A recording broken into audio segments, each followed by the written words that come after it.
चलिए, आज का जो टॉपिक है, टॉपिक का नाम है shares issued for consideration other than cash. ठीक है, shares issued for consideration other than cash. तो सबसे पहले यहाँ पर मुझको एक वर्ड दिख रहा है, इस वर्ड का क्या नाम है? कंसिडरेशन। सबसे पहले मैं आपको इसके बारे में बताता हूँ कि ये क्या है। कंसिडरेशन का मतलब है समथिंग इन रिटर्न, ये आप समझना। कंसिडरेशन का मतलब मैंने क्या बताया है? Something in return. ठीक है सर, कुछ इस तरीके से देखो। एग्जाम्पल के तौर पे मैं आपको क्या समझा रहा हूँ। मैंने कहा कि मान लो हमारे पास कोई कंपनी है, ये मेरे पास है, इस कंपनी का नाम है, मान लेते हैं यह ए लिमिटेड, और एक दूसरी कंपनी है, दूसरी कंपनी का क्या नाम है? B limited. कोई दिक्कत तो नहीं है। अब ध्यान से समझना, आपको ए लिमिटेड के पॉइंट ऑफ व्यू से बात समझनी है। आपको ए लिमिटेड के पॉइंट ऑफ व्यू से बात समझनी है। इस ए लिमिटेड ने क्या करा? इस बी लिमिटेड का बिजनेस खरीद लिया पूरा। कोई दिक्कत तो नहीं है। मैंने कहा आपको ए लिमिटेड के पॉइंट ऑफ व्यू से समझना है। इस ए लिमिटेड ने क्या करा? इस बी लिमिटेड का पूरा बिजनेस क्या कर लिया? परचेज कर लिया। सिंपल है। अच्छा, जब हम किसी का बिजनेस परचेज करते हैं ना, तो भाई हम लोग क्या करते हैं? वैल्यूएशन करते हैं। करते ही ये या नहीं करते? हम इस बिजनेस की वैल्यूएशन करने का मतलब है, मैं इसके बिजनेस के क्या देखूंगा? असेट्स देखूंगा। मैं इस बिजनेस की क्या देखूंगा? लायबिलिटी देखूंगा। अब सोचो जरा, अगर ए लिमिटेड इस बी लिमिटेड के बिजनेस को परचेज कर ले, ध्यान से समझना, अगर ए लिमिटेड इस बी लिमिटेड के बिजनेस को परचेज कर ले, तो क्या मैं बोल सकता हूँ कि इस बी लिमिटेड के असेट्स ए लिमिटेड के हो जाएंगे? हाँ। और इसकी लायबिलिटीज भी कौन पे करेगा? ए लिमिटेड पे करेगा। नहीं आया समझ में? समझ गया। अगर मैं इन दोनों का डिफरेंस बताऊं आपको, अगर मैं इस असेट्स का और लायबिलिटी का डिफरेंस बताऊं, तो मैं बच्चों को समझाता हूं नेट असेट्स। वो बोलते हैं भाई क्या है इसका मतलब? मैंने कहा हम असेट्स में से जब हम लायबिलिटीज को माइनस कर देंगे। ठीक है, सिंपल। इतनी मेरी बात समझ में आ रही? एग्जाम्पल के तौर पर हमने कहा कि इस बिजनेस की संपत्ति थी 100 रुपए की। कितनी थी? 100 रुपए। और 10 रुपए की क्या थी? लायबिलिटी थी। तो इस बिजनेस की जो नेट असेट्स थी वो क्या हो गई? 90 हो गई। कोई दिक्कत तो नहीं? वैल्यूएशन होती है बिजनेस की। हाँ, जब हम वैल्यूएशन करें तो वैल्यूएशन करने का तरीका क्या है? हम उस बिजनेस की क्या देखेंगे? असेट्स देखेंगे, उसकी लायबिलिटीज वगैरह देखेंगे। इन दोनों का जो डिफरेंस होगा, उसको मैं क्या बोल रहा हूँ? नेट असेट्स बोल रहा हूँ। इन दोनों का जो डिफरेंस होगा उसको मैं क्या बोल रहा हूँ? नेट असेट्स बोल रहा हूँ। कोई दिक्कत तो नहीं है? तो वैल्यूएशन करने के बाद हमको क्या पता चला? 90 रुपए पता चले। कोई दिक्कत? तो जैसे कंपनी की वैल्यूएशन निकालते हैं, ऐसे निकालते हैं। हाँ, मतलब सिंपल सेंस में मैं आपको समझा रहा हूँ। हाँ। बहुत सिंपल समझ में है। मैं आपको बहुत सिंपल तरीके से समझा रहा हूँ, जितना हमारे काम का है। हाँ, हर की भी वैल्यूएशन निकलती है और इन सब की वैल्यूएशन निकलती है। हाँ, हर एक चीज की। तो जैसे हर की ऐसे निकालते हैं, अलग अलग तरीके हैं। अभी तो सिर्फ हम अकाउंट्स के पॉइंट ऑफ व्यू से हम सिंपल बात समझ रहे हैं कि हम उसके सारे के सारे क्या देख लेंगे? असेट्स, लायबिलिटीज देख लेंगे। इन दोनों का हम लोग क्या कर लेंगे? नेट निकाल लेंगे। उसको मैंने क्या बोला? नेट असेट्स बोला। इस केस में सपोज करते हैं कितना आ रहा है? 90 रुपए आ रहा है। इसका मतलब ये जो बी लिमिटेड की वैल्यू है, ये जो बी लिमिटेड की वैल्यू कितनी है भैया? 90। कोई दिक्कत तो नहीं है? अब ए लिमिटेड बी को बोलता है, सपोज करते हैं कि मैं तुम्हारा बिजनेस परचेस कर रहा हूं और तुमको बदले में 90 रुपए दे रहा हूं। तो जो बदले में 90 रुपए देने की बात हो रही है, ये मेरे पास क्या आ जाएगा? कंसीडरेशन आ जाएगा। ठीक है, कोई दिक्कत तो नहीं है? पक्का? इतनी मेरी बात समझ में आ रही? मेरे केस में क्या हुआ कि मैंने अभी 90 रुपए देने की बात करी। मैंने क्या बताया कि ए लिमिटेड ने क्या करा? बी लिमिटेड का बिजनेस खरीदा। वैल्यूएशन निकालने पे पता चला इसकी वैल्यूएशन कितनी है?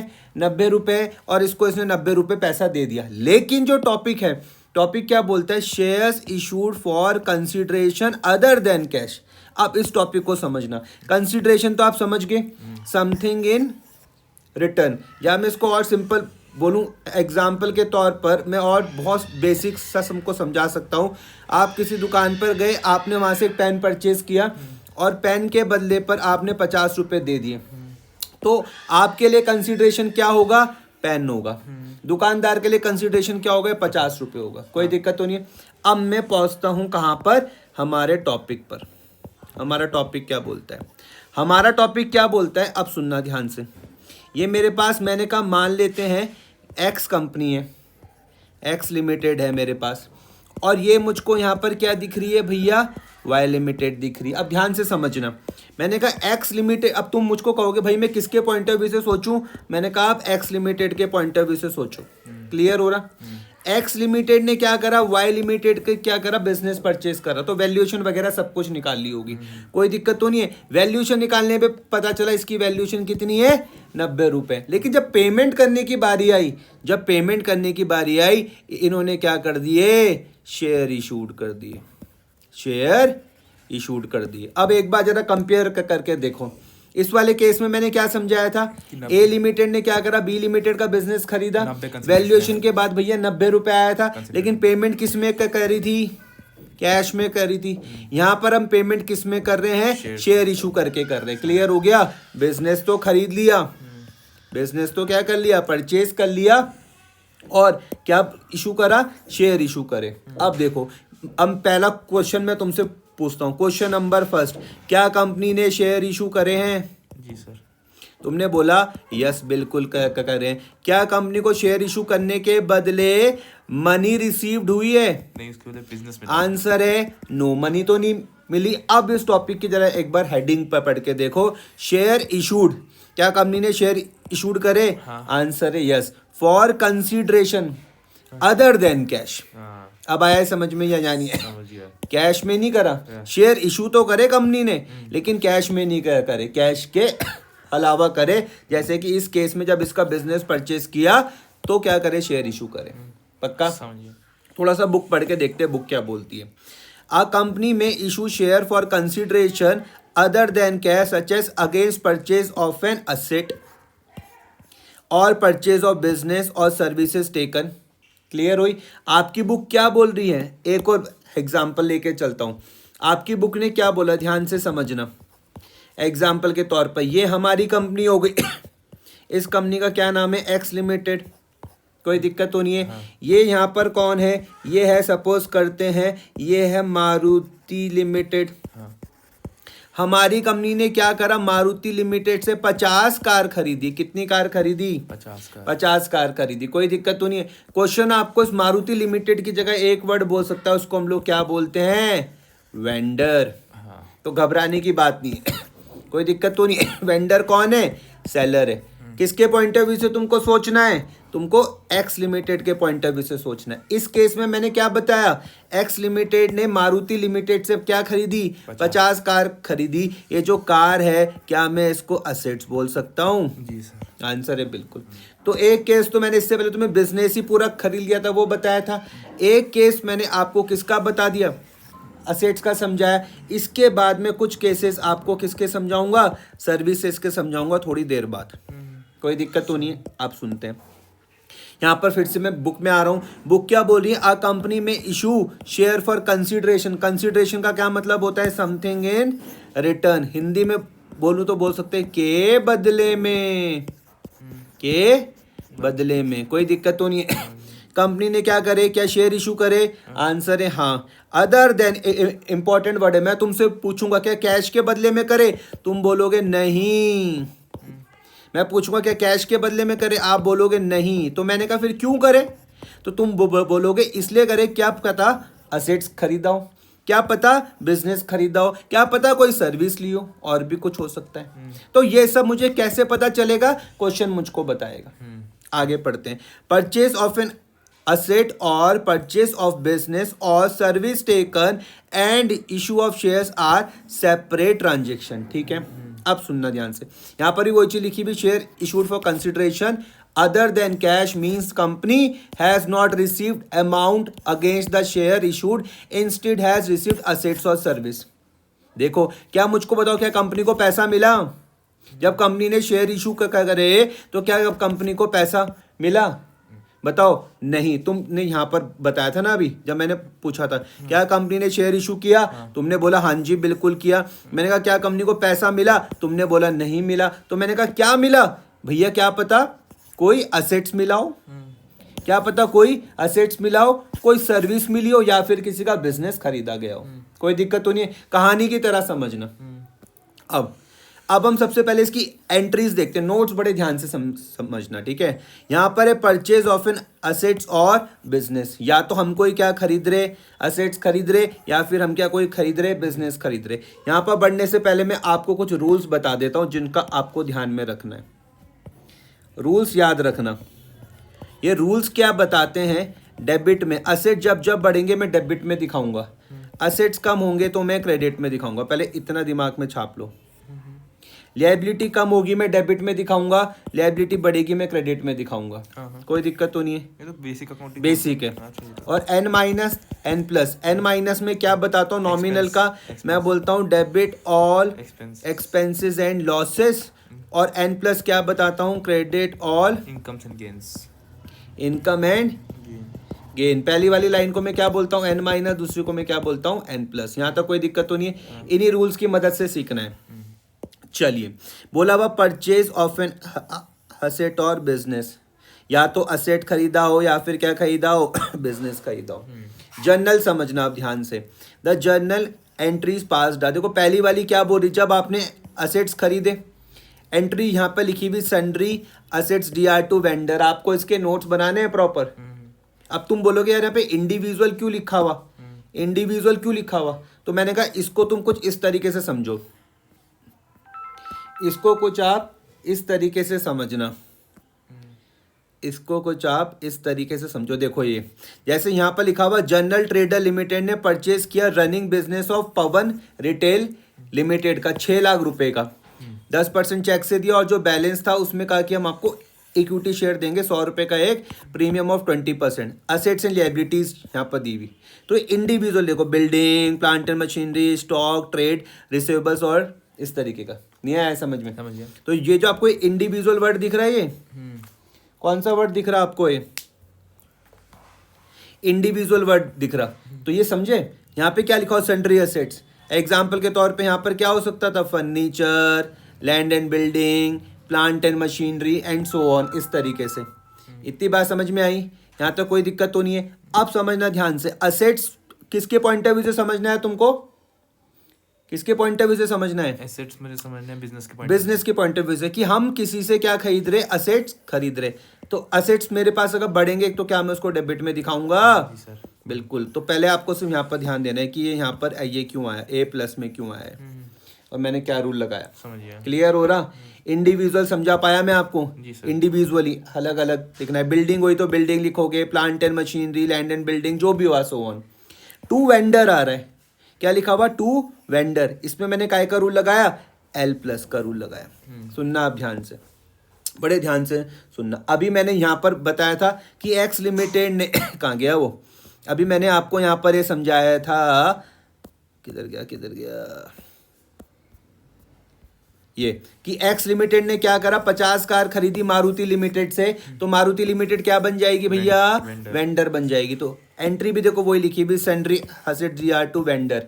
तुम वो बोलोगे भाई वेंडर में काय का रूल लगाया, एल प्लस का। तो ये आपको पूरी लॉजिकल समझ में आनी चाहिए कि हमारे पास संपत्ति बढ़ रही है, बिल्कुल बढ़ रही है, और उधारी भी हमने बुक करी, तो sundry assets DR to vendor. अब ये लिखा हो with the amount of purchase price, जितने का हमने खरीदा होगा वो तुम यहाँ पर लिख दोगे, और विद द परचेज कंसिडरेशन। अब सुनना ध्यान से, ये समझो, विद द परचेज कंसिडरेशन। अब इसमें मैं थोड़ा सा अभी और आगे डिटेल में समझाऊंगा।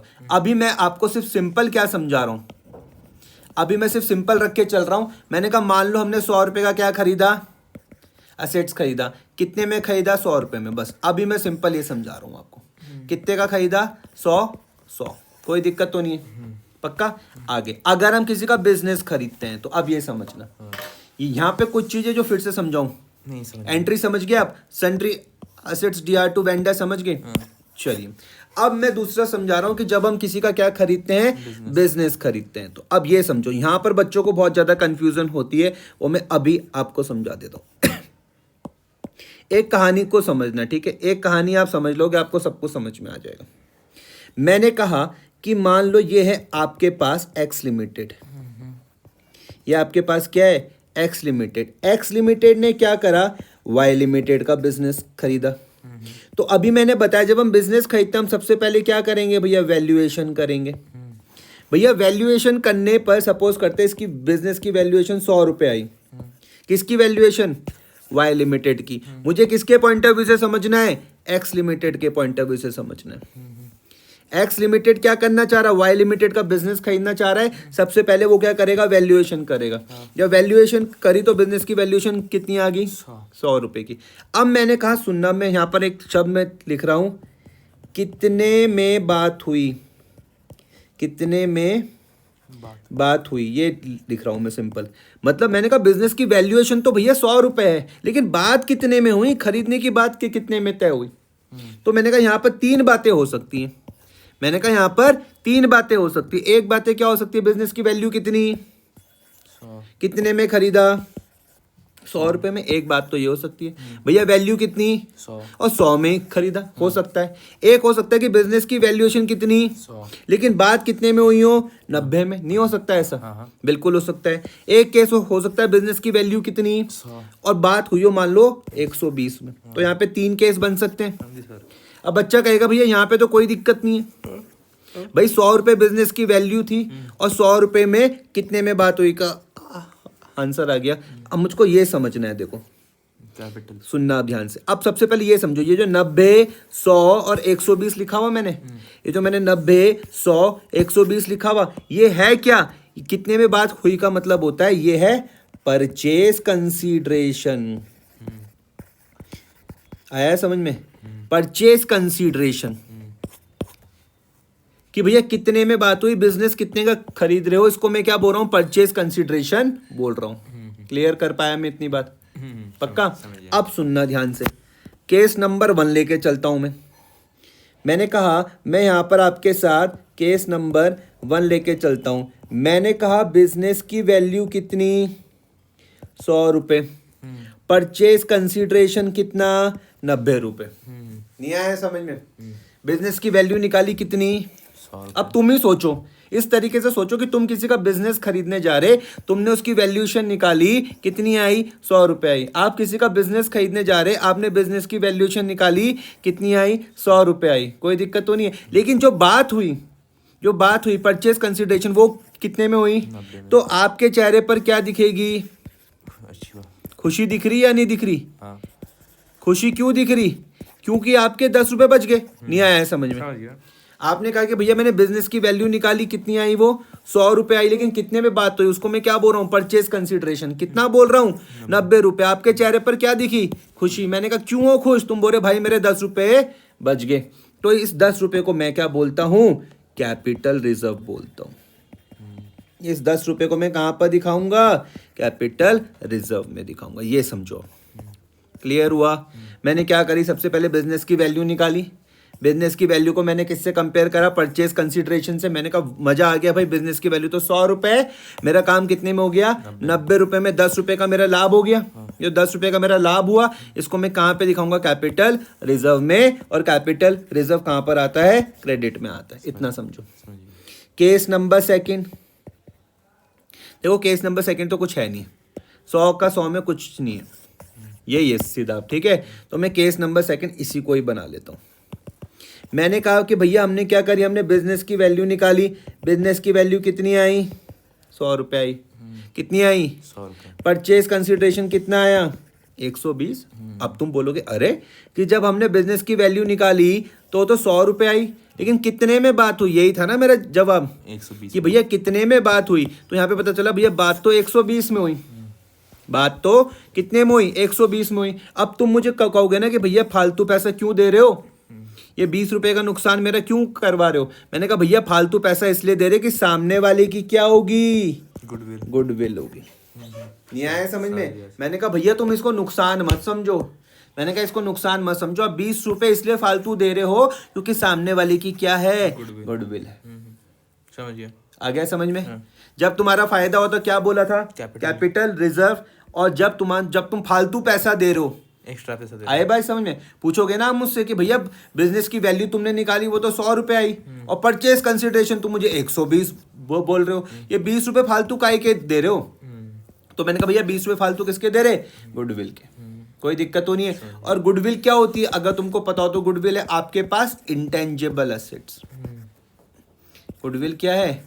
इंटेंजिबल एसेट्स, तो मैं इसको कहाँ पर दिखाऊंगा? डेबिट में। इतना समझा पाया मैं? जी सर। कोई दिक्कत तो नहीं? अब यहाँ पर आ जाओ। ऑन परचेज ऑफ बिजनेस में देखो क्या बोला हुआ, सन्ड्री एसेट डेबिट में क्यों है, यहाँ तक तो कोई दिक्कत नहीं। एक एक चीज को ध्यान से समझना। सबसे पहले आप क्या लिखोगे? सारे के सारे सन्ड्री एसेट्स। आप रफ में कैलकुलेशन कर लोगे। देखो सबसे पहले अगर मैंने तुमको समझाया कि अगर आपको बिजनेस की वैल्यू निकालनी, क्या तरीका बताया? बिजनेस की वैल्यू निकालने का तरीका क्या बताया?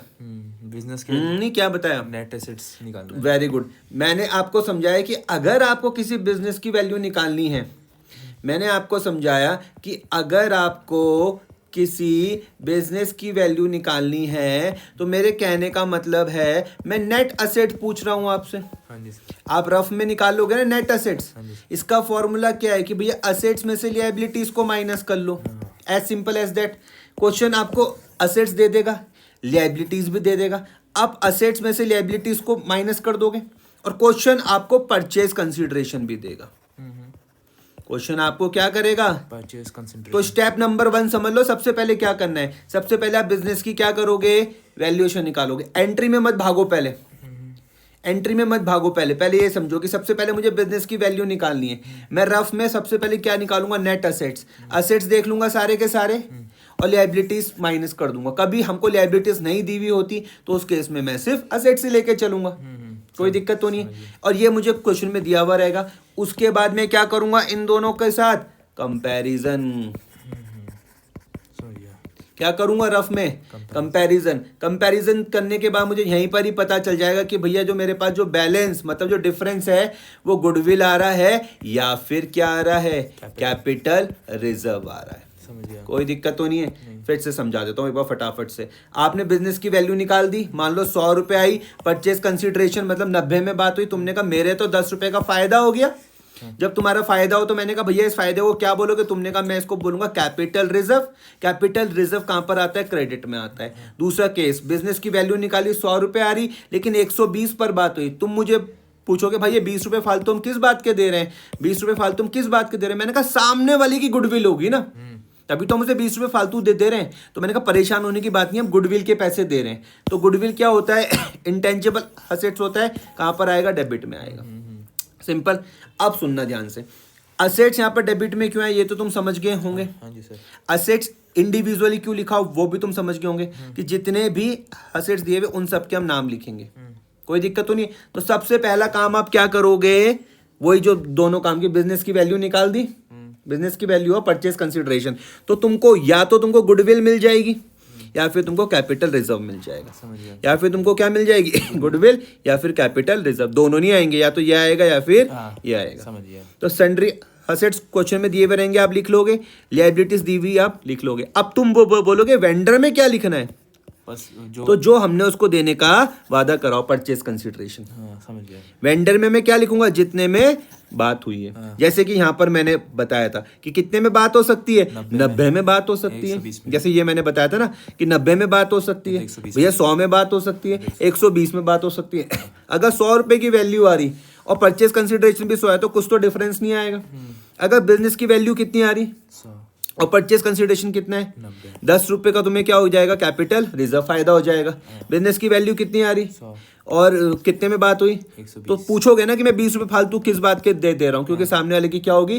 तब डिफरेंस ही आ जाएगा। देखो तब गुडविल आ जाएगा, ये तो कैपिटल रिजर्व आ जाएगा। समझ में आया? If purchase consideration is more than the net asset difference is debited to goodwill account, वही वाली बात बोली गई।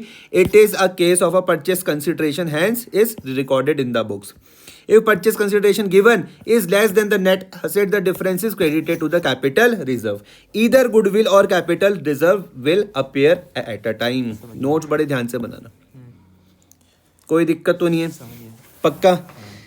तो यहाँ पे मैंने आपको दो चीज़ें समझा दी कि जब हम किसी का बिजनेस खरीदते हैं, जब हम किसी का क्या खरीदते हैं, सॉरी, असेट्स परचेस करते तो क्या होगी, और जब हम बिजनेस परचेस करते तो क्या होगी। असेट्स वाले केस में तो कोई भी दिक्कत नहीं थी, बड़ा ही सिंपल था। असेट्स वाले केस में तो कोई भी दिक्कत नहीं, बड़ा ही सिंपल था। बिजनेस वाले में थोड़ा दिमाग लगाना पड़ रहा है, और 2-3 बार करोगे तो बैठ जाएगा दिमाग में आगे की कहानी। अब मुझको पता चल गया मुझे वेंडर को कितना पैसा देना है, मुझको पता चल गया मुझको वेंडर को कितना पैसा देना है, लेकिन मुझको ये बताओ क्या मैं पैसा दे रहा हूँ? आंसर है नहीं। तुमने कहा भैया टॉपिक ही तो यही बोल रहा है कि share issued for consideration other than cash. तुम पैसा नहीं दे रहे हो, तुम वेंडर को क्या करोगे, शेयर इशू करोगे। तुम पैसा नहीं दे रहे हो, तुम वेंडर को क्या करोगे, शेयर इशू करोगे। कोई दिक्कत तो नहीं है, समझ गया। पक्का। अब सुनना ध्यान से, अब हमको क्या करना है भैया, हमको करना है शेयर इशू। हमको क्या करना है, शेयर इशू करना है। अगर तुमको मेरी पुरानी बात पता हो, क्या करना है हमको, शेयर इशू करना है। अगर आपको मुझे पुरानी बातें पता हो तो शेयर इशू या तो मैं किस में करता हूँ, या तो मैं किस में करता हूँ, पार पर, या मैं किस पे करता हूँ, प्रीमियम में। प्रीमियम पर। डिस्काउंट का तो कोई चक्कर नहीं था, नहीं। या तो मैं किस पे करूंगा, पार और प्रीमियम पर। कोई दिक्कत तो नहीं। आगे बढ़ने से पहले एक चीज का ध्यान में रखना, आप हमेशा क्या निकालोगे, number of share issued, number of share issue. Share issued. अभी तक की कहानी में तुमको ये तो पता चल गया ना कि तुमने वेंडर को कितना पैसा देना है। उसके बाद तुम ये निकालोगे कि भैया मैं कितने शेयर इशू करूं। समझ गया। आ रहा है समझ में। तुम बोलोगे ये क्यों निकालना है, तो मैंने कहा एग्जाम्पल से समझो, एग्जाम्पल से समझो। सपोज करते हैं, मान लो, मैंने कहा मान लो परचेज कंसीडरेशन है, मान लो 1,00,000 रुपए। कितनी है, 1 लाख रुपए। एक शेयर की जो वैल्यू है, जिसको मैं पार वैल्यू बोल सकता हूँ, वो है मान लो 100 रुपए। ये केस नंबर 1 हो गया। केस नंबर 2 में मैं क्या कर रहा हूँ, प्रीमियम पर इशू कर रहा हूँ, issued at premium. Case number 1 क्या था, issued at par. Case number 2 क्या था, issued at premium, issued at premium. तो यहाँ पे मैंने लिख दिया 100 + 100। ठीक है। कोई दिक्कत तो नहीं है। अब सुनो, मुझको मैंने कहा कि देखो मुझे नंबर ऑफ शेयर इशू निकालने हैं। अब तुम मुझे कब कहोगे भाई पहले इसका हमको बता दे फॉर्मूला, की फॉर्मूला क्या है। तो मैंने कहा फॉर्मूला बड़ा ही सिंपल है, फॉर्मूला है purchase consideration upon face value plus premium upon price of 1 share, upon price of 1 share. अब ध्यान से समझना, पहला वाला केस किसका था, एट पार का था। परचेज कंसीडरेशन मेरे पास 1,00,000 थी, एक शेयर की कीमत 100 रुपए थी। आंसर क्या आ जाएगा, 1,000 शेयर आ जाएगा। समझ गया। नहीं आया समझ में। सेकंड वाला केस देखो, एट प्रीमियम था, एट प्रीमियम था। परचेज कंसीडरेशन 1,00,000 थी, एक शेयर की कीमत कितनी थी, 200। तो कितना आ जाएगा आंसर, 500 शेयर। समझ गया। नहीं आया समझ में। तो तुमने कहा कि इसलिए हमको यहाँ पर जोर डाल रहा है कि अगर हमने ये वाला स्टेप खा दिया तो क्वेश्चन हमारा गलत हो गया। अगर मैंने नंबर ऑफ शेयर इशू निकालना छोड़ दिया और डायरेक्ट ही आगे बढ़ गया, क्वेश्चन मेरा गलत हो जाएगा। क्यों, क्योंकि देखो नंबर ऑफ शेयर चेंज हो रहे हैं ना। एट पार पर मुझे 1,000 इशू करने पड़ रहे, लेकिन जब मैं प्रीमियम पर इशू कर रहा था तो उससे मुझको 500 में ही काम बन जा रहा। तो ये वाला स्टेप नहीं खाना। नंबर ऑफ शेयर इशूड का क्या मतलब है, purchase consideration upon price of 1 share. यहाँ पर प्राइस ऑफ 1 शेयर क्या था, 100 रुपए था। यहाँ पर प्राइस ऑफ 1 शेयर कितना हो गया, 200 हो गया। 200 में 100 रुपए प्लस 100 रुपए, तुम समझ गए। समझ गया। आगे बढ़ते हैं जी।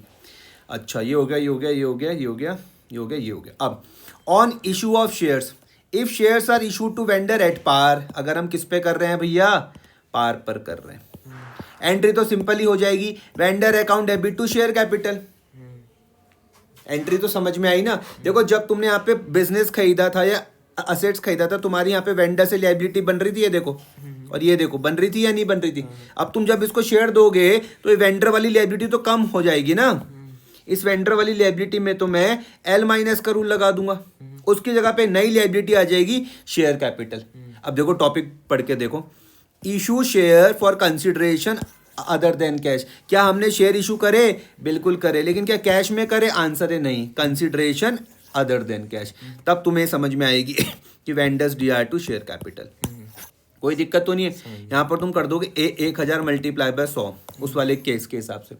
अब अगर प्रीमियम है, अगर प्रीमियम है तो vendor account debit to share capital to security premium. इस बार तुम क्या करोगे, 500 मल्टीप्लाई बाय 100, 500 मल्टीप्लाई बाय 100। अगर तुमने ये स्टेप खा दिया तो सब कुछ गलत हो गया। समझ गया। समझ में आया। पार समझे, प्रीमियम समझे। अब देखो नोट में क्या लिखा हुआ है, देखो यहाँ पर क्या लिखा हुआ, with the purchase price, with the nominal value of shares और with the amount of premium.